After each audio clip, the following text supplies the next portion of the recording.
Coronavirus infection numbers stay in double digits for another day as death toll climbs by 2.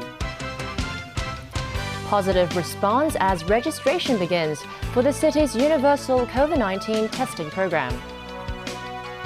And investigators zero in on pet hotel after dozens of animals turn up dead.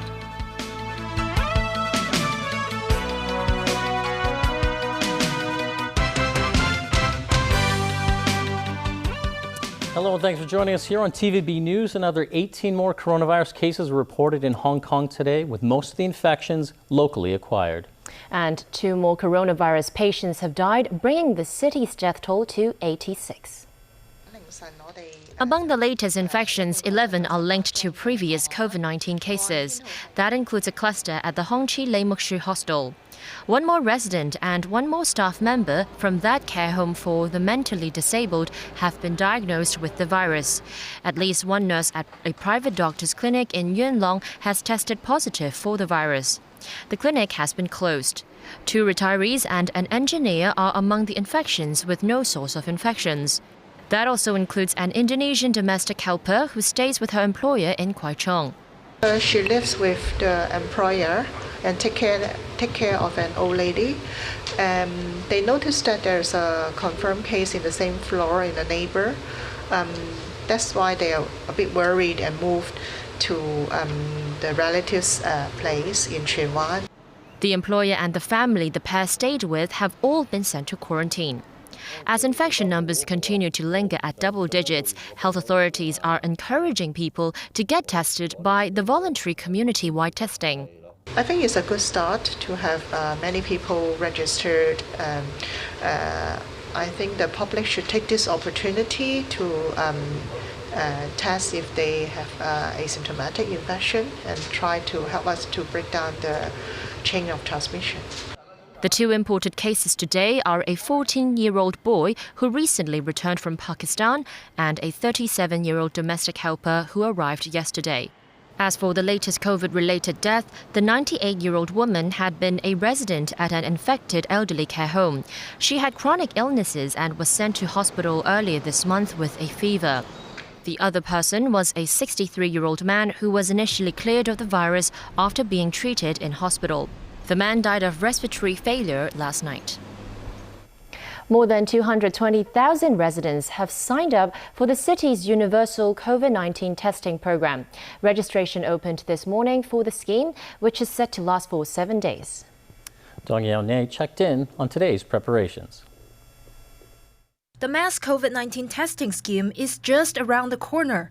Residents can now make appointments online for a sample collection time at one of the 141 community testing centers, which will be open till 8 p.m. daily. A confirmation text message will notify the participant with details and reference number. The registration process takes less than 3 minutes, but many people remain reluctant to sign up for the program over doubts about its effectiveness and concerns about infection. The official in charge, Secretary for Civil Service Patrick Nip, is offering reassurances that the centers have contingency plans in place. He says if someone coughs during their sample collection, that center will close immediately for cleaning. Backup stations have also been set up at some locations. Nip said that if there's another local outbreak, the mass testing will help experts track down the carriers and curb infections without the need to close borders and businesses. One of the testing centers, Queen Elizabeth Stadium in Wan Chai, has been divided into waiting zones and testing areas. Hundreds of healthcare workers participating in the program were briefed this morning. The president of the Hong Kong Medical Association, Gabriel Choi, said the meeting clarified testing arrangements and work procedure for them. They also reviewed specimen collection procedures and solutions to handle dropped bottle caps. Some say they still haven't received their roster. Government officials say the large number of volunteers has presented a scheduling challenge, but rosters could be completed by tomorrow. The universal testing will start on Tuesday and is expected to last for a week. Dong Yao Nie, TVB News. Some government-run outdoor leisure venues reopened today. As Pinky Wong found out, there is plenty of relief now that the mask ban on outdoor exercise has been lifted. Joggers were spotted early this morning in the Causeway Bay Sports Ground as outdoor venues under the Leisure and Cultural Services Department reopened. The sports ground in Causeway Bay had a limit of 100 people inside the venue, with staff checking temperatures of visitors as they entered. With the mask ban lifted for people exercising outdoor, this little one said it's much more comfortable to run around without the mask. His father said he's happy to have sports venues reopening as the family often enjoys outdoor exercise. This man said he prefers exercising outdoors and took off his mask while jogging so he could breathe easier. More outdoor leisure venues will be reopened on Monday, including tennis courts, bowling greens, and mini-golf courses. Facilities like soccer pitches, basketball courts, public swimming pools, beaches, and some indoor sports venues will remain closed for now. Separately, the Hong Kong Jockey Club also reopened off-course betting branches for customers to manage their betting accounts. Counter services for betting on racing and football matches also remain closed. Pinky Wong, TVB News. 12 Hong Kongers who tried to sneak into Taiwan are now in custody on the mainland. A mainland legal expert says they will likely only face charges related to illegally crossing the border. Caleb Leung has details. The group was arrested by the Chinese Coast Guard. They left Sai Kung on a speedboat to Taiwan on August 23rd and were intercepted midway. Tian Fei Long, an associate professor at Beihang University's law school in Beijing, told TVB the 12 may have to spend some time on the mainland. That's because the detainees appear to have violated China's criminal law by illegally crossing the national border. The offense is punishable by up to 1 year in prison. But Tian also believes that will be the only charges they face on the mainland. Sources say the 12 were also charged for crimes in Hong Kong related to the national security law and anti-extradition protests. Tian said under the national security law, Hong Kong law enforcement officials have jurisdiction over most cases. After serving sentences on the mainland, Tian says they would be handed over to the SCR authorities. However, mainland authorities do have a right to exercise jurisdiction over cases under certain conditions. Caleb Leung, TVB News. Investigators are looking for answers at a pet hotel in Tunmun after several dead animals washed up on nearby islands. Police officers and animal rescuers seized dozens of cats and dogs from the premises this morning. A veterinary inspection showed all those pets were microchipped and in good condition. The operators of the Pet Oasis have temporarily closed the facility. The business's website says it provides pet accommodation and other legal services. The operators deny taking part in any illegal pet smuggling activity. A hotel in Shanxi province on the mainland has collapsed, with dozens of people believed still trapped inside. At least 13 people are dead. The two-story building located in Linfan City caved in this morning. Hundreds of emergency workers are on the scene. About 30 people have been pulled from the rubble. The collapse reportedly happened while a family was hosting a banquet. Still ahead on the main news. Thousands march in the U.S. Capitol as outrage simmers over deaths and racial injustice. Hard-hit residents begin the mop-up after Laura lashes Louisiana. And cancer cuts short the life of a rising Hollywood star.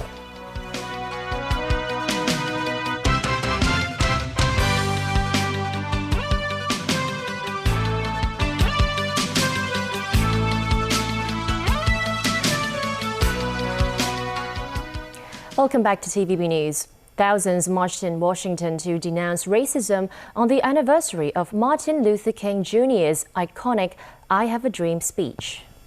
The demonstration comes during a summer of racial unrest sparked by high-profile cases of police brutality. Leslie Tang has that story. Thousands swarmed the area by the Lincoln Memorial, braving the sweltering heat. They sought to condemn racism on the anniversary of the 1963 march, when Martin Luther King Jr. made his historic "I Have a Dream" speech. The mass demonstration comes amid mounting outrage over racism and police brutality in a summer roiled by the death of George Floyd, who died after a police officer knelt on his neck. It's been bookended by the recent police shooting of Jacob Blake in the back in front of his children. Blake's lawyers say he is paralyzed. High-profile activists and politicians took part in the event. Less than a year before he was assassinated, my grandfather predicted this very moment. He said that we were moving into a new phase of the struggle. The first phase was the civil rights, and the new phase is genuine equality. The road ahead, it is not going to be easy. But if we work together to challenge every instinct our nation has to return to the status quo, and combine the wisdom of longtime warriors for justice with the creative energy of the young leaders today, we have an opportunity to make history right here and right now. The protest, called Commitment March, Get Your Knee Off Our Necks, saw a mass march to the Martin Luther King Memorial about half a mile away. Amid the COVID-19 pandemic, organizers reminded marchers to wear masks and practice social distancing during the event. However, distancing was difficult because of the sheer number of people taking part. Leslie Tang, TVB News. Well, a day after accepting the Republican Party's nomination for re-election, Donald Trump was back on the campaign trail. But as he lashed out again at his Democratic rival and called demonstrators for social justice thugs, the U.S. president had another misstep, literally. Speaking to supporters at a New Hampshire airport, Trump went on the attack, lacing into his Democratic rival, Joe Biden. Our movement is about a brighter future for all Americans of every race, religion, color, and creed. Joe Biden spent the last 47 years betraying the African American community. I've spent the last 4 years delivering for the African American community like nobody, with the exception possibly of Abraham Lincoln. He also ranted against demonstrators calling for social justice after the killing of blacks by police. Trump claimed some protesters confronted people that attended his convention speech on the south lawn of the White House. The mayor, she doesn't run anything, and these incredible people from all over the country, all over the world that were there last night, they walked out to a bunch of thugs.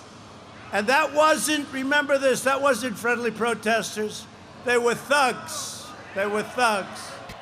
New Hampshire is an important state for Trump for November's election. He narrowly lost to Democrat Hillary Clinton in 2016 and is currently trailing Biden in opinion polls there. So he cannot afford any political missteps in the Granite State. But that's what he actually did. Trump appeared to slip as he walked onto the stage at the rally, the second time he's appeared to lose his balance this year. His campaign was also out of tune. The estate of Leonard Cohen is considering legal action over the use of the late Canadian singer's tune of Hallelujah at the Republican National Convention. Cohen's estate slammed the Republicans for their brazen attempt to politicize this song. A recording of Hallelujah by another artist was played during a fireworks display Thursday after Trump's acceptance speech for the Republican nomination. Dozens of musicians previously issued cease and desist letters or spoken out against their music being used at Trump rallies. The death toll has climbed in the wake of Hurricane Laura, which pounded the U.S. states of Louisiana and Texas. As local governments start adding up the damage, residents are sifting through the debris while thinking about the lessons they've learned. Daniel Rowell reports. Hurricane Laura may now have passed through Louisiana and Texas, but it left behind a trail of destruction. More than 750,000 residents in the two states have been left without power. Officials warn electricity and water shortages could continue for weeks. Officials say the storm killed at least 14 people. They say half of the deaths were due to carbon monoxide poisoning. from improper operation of emergency power generators. A church in Arkansas was among the buildings destroyed during the peak of the storm, when wind speeds reached up to 240 kilometers per hour. Amid the coronavirus pandemic, locals initially faced tough decisions about whether to stay put. Many say seeking refuge elsewhere was the right move, despite a potential lack of temporary accommodation. There's businesses gone, there's people without homes, so it was dumb. I said, we'll never do it again. We'll never stay through another hurricane again. I'm glad I didn't stay, because with the wind gust ripping the roof off, and the wind itself is going to create a noise, that howling noise, you'll never be able to forget it, and it would haunt you forever. Everybody left. Everybody learned their lesson during Rita, and so everybody vacated. Laura has since been downgraded to a tropical depression, but it's still triggering heavy rain and tornadoes in the region. Louisiana Governor John Bel Edwards has asked President Trump to declare a federal emergency and provide financial support to all areas affected by the storm. Trump is set to visit the two states this weekend. Daniel Rell, TVB News. Actor Chadwick Boseman, best known for his star turn in the blockbuster Marvel superhero film Black Panther, has died at age 43. A statement on his social media account said he died after a 4-year battle with colon cancer. During his screen career, Boseman played a number of real-life characters famed for breaking America's racial barriers. But Boseman's most memorable role was his 2018 performance as king of the fictional African kingdom of Wakanda and the iconic crime fighter known as Black Panther. His portrayal of the superhero was lauded as an important landmark in the fight for wider representation in Hollywood. Between his later films, he underwent surgeries and chemotherapy. Boseman did not speak publicly about his illness. Japan's ruling party will choose Prime Minister Shinzo Abe's successor in about 2 weeks. Abe announced his resignation for health reasons yesterday. The news has sparked debate about the impact of Abe's leadership on Japan. I think a lot of us in Japan scratch our head to try to come up with anything that is profoundly positive about Mr. Abe's legacy, in spite of the fact that he served as Japan's longest serving prime minister for 7 years and 8 months. Mr. Abe's resignation would impact on Japan's relations with the other Asian countries in particular in a personal way. Abe's departure marks the end of an unusually stable era in Japanese politics. Despite the fact he initially lifted Japan out of recession, the country's economy is now reeling from the effects of the pandemic. Current favorites to replace Abe include former Defense Minister Shigeru Ishiba and Economic Revitalization Minister Yatsutoshi Nishimura. Well, the dream of driving in the sky instead of a highway is closer to becoming reality. A Japanese flying car startup successfully got its vehicle off the ground with a pilot on board. Designers performed a test flight that lasted about 5 minutes. The machine, described as the world's smallest flying car, measures 4 meters in length and width with a height of 2 meters. It will take up 2 parking spots once it's functional. SkyDrive, which is building the drone-like contraption, hopes to put it into service within 3 years. It is one of dozens of flying car prototypes being built around the world. And that's the news. Thanks for watching. I know.